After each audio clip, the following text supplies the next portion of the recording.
everyone, welcome to Blooms and Bicycles. I'm Ashley and today we'll be talking you through how to construct the medium Easter letterbox flowers in the shelter of our workshop, away from the April showers. So first of all, we'll be adding the sachet of food which comes with the parcel to the water. This stops bacteria growing in the water and adds to the longevity of the flowers. So first of all, we'll be creating the grid. We do this using the most sturdy of stems. In this design, those are the dried peach blossom stems and the magnolia. So we'll arrange these in a symmetrical design, not necessarily reaching the very bottom of the vase with each stem, but creating enough variation with different angles so that a grid starts to appear, which then allows for support of the longer and softer stems. Magnolia is in full bloom across our countries at the moment, so I think making sure at least one of the stems features at the very front is probably worthwhile. Next we'll take our salal and we'll add that into the centre of the grid also. The salal just helps create the garden style effect that this design is centred around. Then we'll take half of the Thlaspi and we'll start to trim away the offshoots from the main stem. With the final piece of Thlaspi, we'll make sure that most of the main stem stays in place. Then we'll just add the Thlaspi pieces into the grid, making sure to remove any leaves which will go below the water level.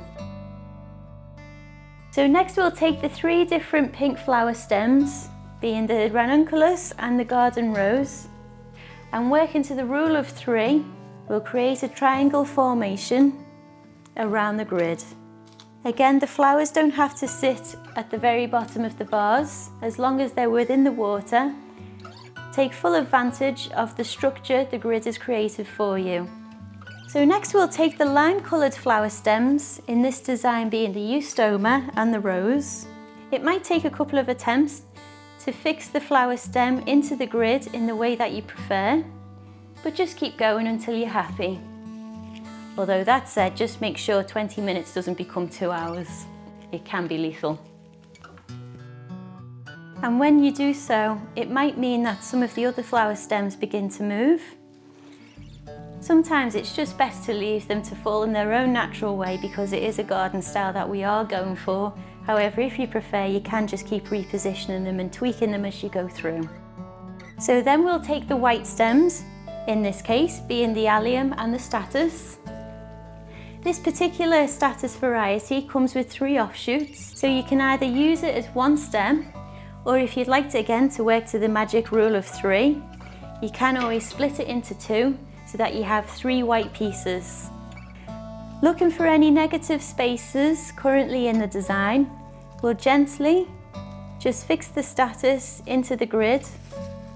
Again, there is no right or wrong with flower arranging, it's just about preference. So just go with whatever you think is right. One other thing to also remember is every flower stem is unique, and that's Mother Nature for you. Work to the features that each flower stem brings with it and use them to their advantage. Such as with this hyacinth, they always have a natural curve in the stem because the flower head is so heavy. So positioning those to the very front of the vase to help with the open burst effect always works really well. Now that the hyacinth has been positioned to the front of the vase, the next violet coloured flower stem is the Canterbury bells. They are also very naturally long and will fit perfectly at the back of the design to create that overall balance again. After this, we take the final piece of Thlaspi, again cutting away the offshoots from the main stem. April showers for you in March. And April and May and June and July and August and September and when you're in Manchester. With the longest piece of Thlaspi, add this to the centre of the arrangement, gently pressing it into the grid, making sure as you do though not to detract from the beauty of the other flowers. So in this case we have a beautiful magnolia flower that's just bloomed as we've been making the design, and we'll therefore just make sure the Thlaspi sits perfectly around it. With the final pieces of Thlaspi, if we position those around the opening of the water vessel to create that natural burst effect on either side of the vase as one of the final finishing touches.